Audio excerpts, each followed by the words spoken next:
c'est Tata Nexia et bienvenue dans ce Tata vous thème réseau, le quatrième de cette famille.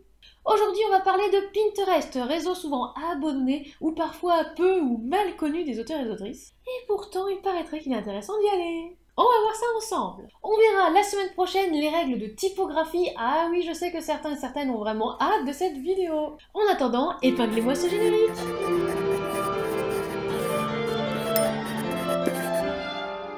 Pour ne louper aucune vidéo, abonnez-vous et activez la cloche. Le réseau Pinterest. Ah oui, il y en a qui vont sûrement me demander, mais pourquoi on parle de ce truc? N'est-ce pas, gracieuse Robert?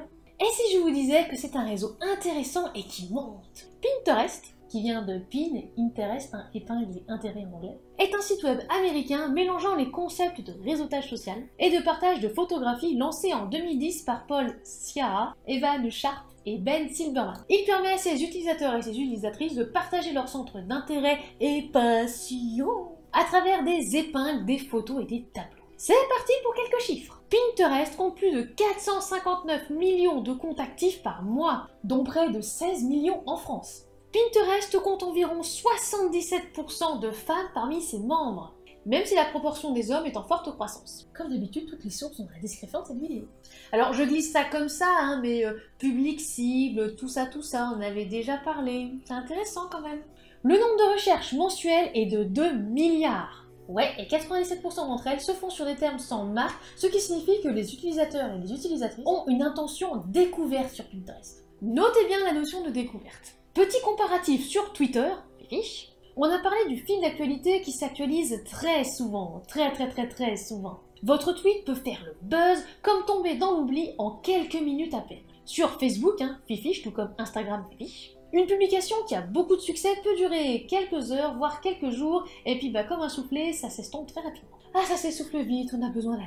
Sur Pinterest, c'est différent. La durée de vie d'une épingle est plus longue et peut atteindre plusieurs mois, voire années. Bon après, il faut bien ranger vos épingles dans des tableaux, quoi. Permettez-moi de citer un site. Un utilisateur qui apprécie une épingle va venir visiter le tableau pour explorer la collection de vos épingles. En plus, chaque fois qu'une épingle est réépinglée, elle réapparaît comme si elle était nouvelle et le cycle recommence.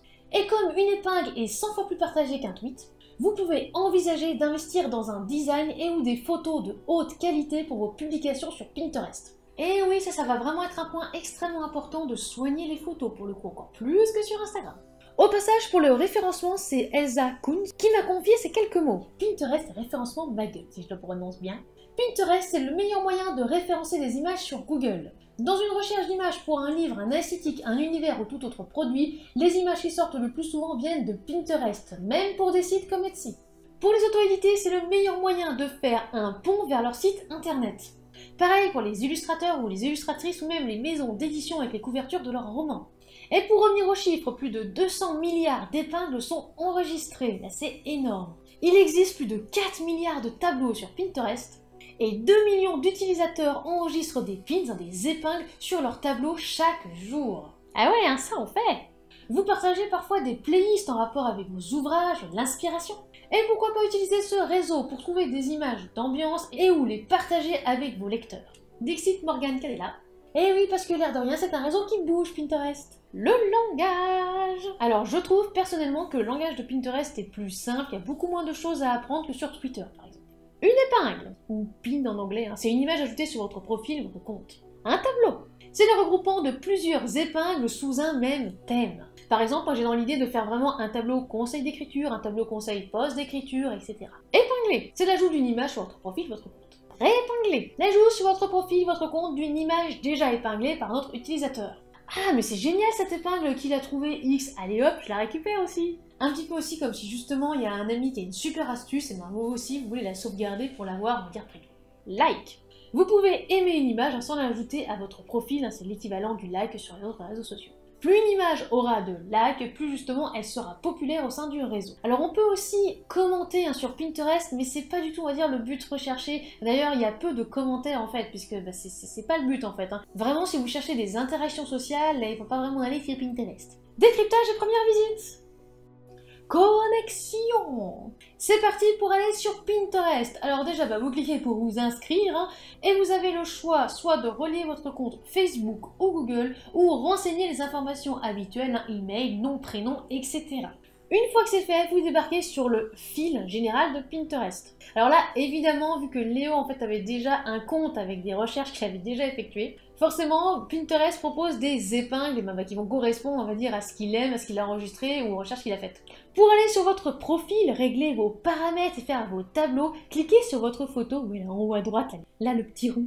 Bien sûr, hein, puisque Léo n'a pas d'abonnement, il n'y a rien, il n'a pas encore fait de tableau, d'épingles, etc. Donc le contenu, c'est vierge. Personnaliser son profil. Donc on retrouve les paramètres, hein, le passage aussi au compte pro possible. Alors je n'ai pas de compte pro, hein, mais je sais que dans les sources, je vous ai justement mis des comptes professionnels. Comme toujours, on personnalise son profil. Sachez que sur Pinterest, vous avez le choix au niveau du sexe entre homme, femme ou non-binaire. N'oubliez pas d'écrire une petite bio, qui vous êtes, même si c'est vrai que cela aura un petit peu moins d'impact sur Twitter. Alors là, je vais mettre un petit descriptif pour Léo. Alors il m'a dit d'avance hein, ce qu'il voulait, ne vous inquiétez pas. Puis j'ai ajouté aussi un petit trait d'humour à cette vidéo, pourquoi pas. Et c'est parti pour les premiers pas. Allez, on est motivés là. On va cliquer sur le plus et puis on passe un petit peu la pub pour l'application. Vous avez la possibilité de créer une épingle. Sachez qu'avec le petit plus là juste au-dessus, vous pouvez créer un tableau ou une épingle. C'est pas grave, vous pouvez commencer par l'un ou par l'autre, ne vous inquiétez pas. Vous pouvez très bien commencer par une épingle et après la mettre dans un tableau ou faire un tableau et après justement y ajouter des épingles.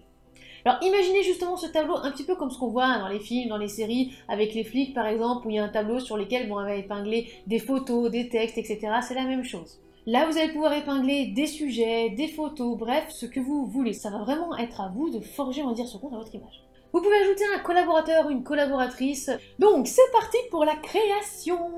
Vous pouvez garder votre tableau secret. Je sais qu'il y a pas mal d'auteurs et d'autrices qui sont venus me voir en disant « Ah oui, j'ai un compte sur Pinterest, mais en réalité, tous les tableaux sont privés. » C'est vraiment à vous de voir. On ajoute une photo, c'est ultra important ça, la photo. On va mettre une petite miniature puisqu'on est dans les conseils d'écriture de Tata Nexua. On renseigne évidemment un titre, puis une description pour donner envie. Et ça, mais alors ça c'est vraiment le big truc sur lequel il faut penser, la description. Puisque vos mots-clés, ce que vous allez mettre à l'intérieur justement de ce cadre est très important. Oui bon là je sais que ce que je suis en train d'écrire ça donne pas forcément envie, mais bon je débute sur Pinterest, hein, mon compte est en complet chantier et je pense qu'il me faudrait pas mal de temps pour m'y mettre. On ajoute aussi un lien de destination et ça aussi c'est très important puisqu'on va dire c'est un petit peu le but aussi de la manœuvre. Vous allez justement mettre une photo par exemple de votre ouvrage avec une petite description, avec le résumé par exemple de celui-ci et après il faudra mettre un lien. Et oui, auteur, autrice, mettez un lien vers votre site internet, votre blog, votre boutique, le lien pour acheter votre ouvrage, pensez-y. Après, vous enregistrez l'épingle, alors on a créé un tableau conseil d'écriture, hein, vous pourriez mettre aussi l'épingle ailleurs. Et hop, alors non, on sponsorise pas, et tadam, c'est fait. Et voilà, vous avez créé votre première épingle sur Pinterest. Alors après oui, hein, vous pouvez aussi modifier la couverture du tableau, sa description, etc. Ça c'est vraiment les petits trucs en plus à voir au fur et à mesure. Et pour enregistrer une épingle qui vous plaît, il suffit de cliquer sur enregistrer, hein. Vous pouvez aussi également télécharger l'image, mais attention! Certaines images ne sont pas libres de droit ni libres de commercialisation, je le rappelle. Être auteur sur Pinterest.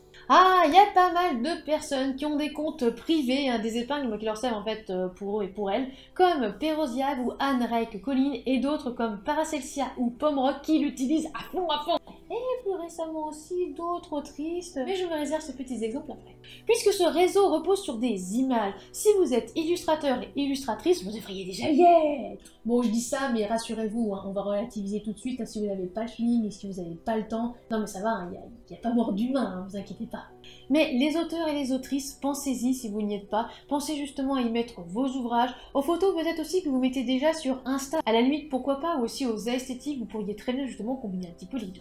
Sur un site, il disait de ne pas sous-estimer Pinterest à condition de le considérer comme un moteur de recherche. Et oui, si vous voulez tirer votre pin du jeu, sur Pinterest, abordez cette plateforme comme un moteur de recherche plutôt qu'un réseau social classique. Cette donnée doit effectivement être considérée lorsque vous préparez vos publications. Il faut être précis dans les titres et les descriptions des tableaux ainsi que les photos pour permettre aux internautes de retrouver facilement vos publications.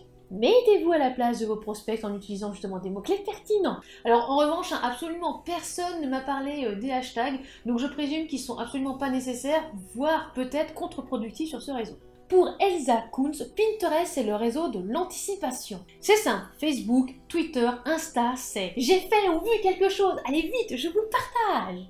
En gros, c'est « j'ai fait quelque chose à cet instant T et je vais le partager au monde entier ». Alors que Pinterest, c'est plutôt « qu'est-ce que je vais faire? Je sais pas trop, je cherche un peu des idées ». Ah oui, Pinterest, c'est plutôt « je cherche des idées, je suis en mode découverte, qu'est-ce qu'il y a ?» Attention, je cite Elsa. Donc pour moi, on y va pour chercher des illus, des aesthétiques, des chroniques ou conseils. Et c'est un réseau à ne pas bouder en tant que blogueur ou auto-édité ou illustrateur pour se donner de la visibilité auprès de ceux qui recherchent. Ce n'est pas forcément le réseau du lecteur à auteur que je vois plus être Insta, là où Facebook est lecteur à éditeur, Pinterest ce serait plutôt lecteur à chroniqueur ou auteur à auteur ou blogueur conseil. Pour Paracelsia, c'est un putain de palais à images qui lui apporte du plaisir. Son compte est dans les sources de cette vidéo, tout comme celui de Pomrock qui m'a beaucoup aidé pour la rédaction de ce script, merci beaucoup. D'ailleurs, je lui ai posé quelques questions. Pomrock, ça t'apporte quoi Pinterest? Ce que ça m'apporte en termes de trafic, je dois dire entre 100 et 200 personnes qui viennent sur mon blog grâce à Pinterest. Je pense que c'est intéressant et ça demande pas beaucoup de travail au quotidien, par contre au début oui, parce qu'il faut créer les tableaux, mais une fois que c'est fait, c'est rapide. Aussi, il faut rejoindre des tableaux collaboratifs, ça aide beaucoup au début à se faire connaître. Par exemple, il y a un tableau collaboratif sur l'auto-édition, ils peuvent également enregistrer les liens vers les chroniques des blogs sur leurs livres sur différents tableaux. Un tableau doit avoir un thème bien défini, enregistrez bien ça dans vos petites têtes. Par exemple, un tableau avec uniquement de la romance, on ne va pas les mettre des images de chaussettes à l'intérieur. Parce que les personnes peuvent s'abonner uniquement au tableau et pas forcément aussi à tout le compte. Et oui, encore une fois, ce qui différencie vraiment ce réseau des autres réseaux sociaux habituels. Mais pourquoi des chaussettes au fait? De toute façon, les chaussettes elles sont toujours orphelines. Et dis-moi, Pomrock, est-ce que tu as aussi des exemples? Bien sûr, par exemple, les auteurs et les autrices peuvent avoir comme tableau des citations et faire de jolies images avec leurs citations qui viennent de leurs romans et qui amènent vers un lien d'achat ou une chronique. Un tableau spécifique pour chaque œuvre. S'ils ont un site auteur, créer une épingle pour chaque article et les épingler dans ce tableau. Un tableau avec leur inspiration pour leur roman. Un tableau beaucoup plus général avec des inspirations bibliothèques, ce genre de choses. Merci infiniment à elle aussi pour toutes ces idées qu'elle donne. Il y a aussi un compte découvert juste avant le tournage de cette vidéo d'une écrivaine, voyageuse, blogueuse déjantée, accro aux sensations fortes, j'ai nommé Zoé Ababou. Road trip, chamanisme, art et philosophie, je vous ai mis le lien vers son compte dans les sources. Mais je n'allais quand même pas clore ce titre comme ça, eh bien non, je vous montre dès à présent des exemples justement de comptes, que ce soit Paracelsia que je vous fais défiler à l'instant, ou alors justement Pomrock qui nous a justement parlé des tableaux et aussi des tableaux collaboratifs, ou encore les comptes que j'ai découverts récemment, que ce soit de Zoé Ababou, qui réalise d'ailleurs pas mal de vues, ou encore celui de Mélanie Desforges, auteure, qui est encore en construction d'après elle, mais faut dire qu'elle a quand même bien bossé, hein, n'est-ce pas? Alors est-ce que ça vous inspire tous ces exemples? À savoir chronophage. Alors beaucoup sont quand même venus me dire que c'est chaud quand on était déjà actif sur d'autres réseaux sociaux. Notez quand même que ça demande beaucoup de temps, surtout au début, car il faut vraiment tout créer hein, au niveau des tableaux. Surtout qu'il faut quand même y être actif, on va quand même parler jusqu'à une épingle par jour, donc ça peut quand même demander du temps. Qualitatif. Lors de mes recherches, je suis tombée sur un article qui parlait de la marque Sephora. Une toute petite communauté de 144 000 membres de Sephora sur Pinterest génère la moitié des revenus des presque 5 millions de fans sur Facebook. Pourquoi ? La raison est simple, Facebook est très généraliste. Au passage, on en avait parlé d'ailleurs, je sais pas si vous vous souvenez, au niveau des publicités, comme quoi sur Facebook, fallait vraiment cibler. Tandis que Pinterest est au contraire très spécifique et orienté centre d'intérêt. Ce qui donnerait potentiellement plus d'interactions entre guillemets qualitatives sur Pinterest, plus de personnes qui sont intéressées, qui ont vraiment envie d'aller plus loin. Comme par exemple, cliquer sur un lien de destination et peut-être acheter votre ouvrage. Différent. Ce terme est revenu très souvent et à juste titre. Ce n'est pas un endroit où vous y allez pour discuter, vous y allez pour chercher l'inspiration, la partager, trouver de belles images. Attention, je le rappelle que ce n'est pas parce que c'est sur internet ou même en PNG que c'est libre de droit et libre de commercialisation. Glanez des sites où organiser vos projets ou vos idées. Léa Rezeda par exemple a un tableau pour chaque projet, ce qui lui fait aussi un petit peu un visu esthétique. Et oui, dans l'ensemble, il y a beaucoup d'auteurs et d'autrices qui y trouvent leur compte. En bref, Pinterest est un réseau à part. Oui, c'est vraiment différent de tout ce que vous connaissez au niveau des réseaux sociaux. N'y allez pas pour taper la discute ou essayer de rechercher du drama, c'est absolument pas le but de ce réseau. Utile et pratique pour les auteurs, les autrices, même les chroniqueurs, chroniqueuses, les illustrateurs et les illustratrices. On organise, on gagne l'inspiration, on partage et surtout on n'oublie pas d'ajouter un lien de destination pour justement aller plus loin. On touche une autre audience que sur les réseaux sociaux traditionnels. Surtout qu'en plus, contrairement aux réseaux sociaux traditionnels, il faut vraiment vous abonner à un compte. Vous pouvez pas par exemple juste vous abonner aux news d'un roman ou d'un projet. Là, c'est possible avec Pinterest. Pinterest demande un investissement au niveau du temps et d'être organisé surtout au début. Ce que personnellement je ne suis pas. Alors oui, peut-être qu'un jour je prendrai vraiment une semaine à part entière pour gérer Pinterest parce que ce serait très intéressant de le faire. Mais c'est vrai que le chantier là au début me fait un peu peur. Et vous, est-ce que vous êtes sur Pinterest ? Voilà, c'est la fin de cette vidéo et j'espère qu'elle vous aura plu. La semaine prochaine, on se retrouve pour parler des règles de typographie. Je suis sûre que vous avez hâte. N'oubliez pas de vous abonner, c'est gratuit, de lâcher un petit like, un petit commentaire et pourquoi pas de partager cette vidéo, ça nous fera toujours plaisir. Et ça nous aide au niveau algorithme. Si vous voulez nous soutenir, c'est possible dès à présent en vous rendant sur les plateformes Tipeee ou Utip. Et en attendant la prochaine vidéo, soignez votre plume.